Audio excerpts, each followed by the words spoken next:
What is free trade? Many people have heard from the mainstream media and those promoting new trade deals that it is a win-win proposition. It enables nations to focus on their core competitive advantage, thereby maximizing economic output and fostering income growth for their citizens. This sounds great. I mean, who wouldn't want that? Although this sounds good, a majority of the public doesn't truly understand what free trade is. For a better understanding, let's look at it from a different perspective and add the word equitable.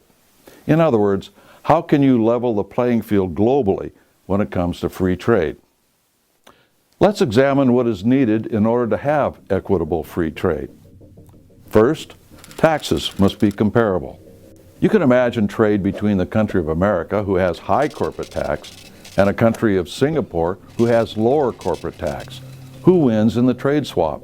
Obviously Singapore, because they have the lower tax.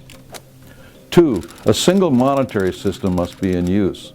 Countries use paper today as their monetary system. If a country increases the amount of paper in circulation by increasing the speed on the printing presses, this destroys any fair trade agreement based on a stable system. The system has become unstable. 3, there must be uniform business law. There are countries like America that have many business laws such as OSHA and the EPA. On the other hand, places like China have very few regulations on their industry. America cannot compete. Our products are more expensive due to regulatory laws versus countries with little or no regulation. 4, similar business ethics must prevail. In the United States, there is a law that says we cannot pay a bribe to anyone inside or outside our country in order to do business. In many countries, such as Mexico, bribes are just part of their culture. 5, there must be uniform wage rates. Many countries have some kind of minimum wage legislation, but let's consider it when it comes to free trade.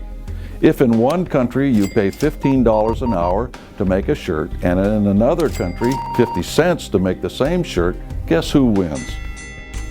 6, maximum labor mobility must exist across borders. As the economy and production changes, companies will move to where the labor exists, or labor must be mobile. This eventually destroys borders. 7, there must be freedom from the threat of war.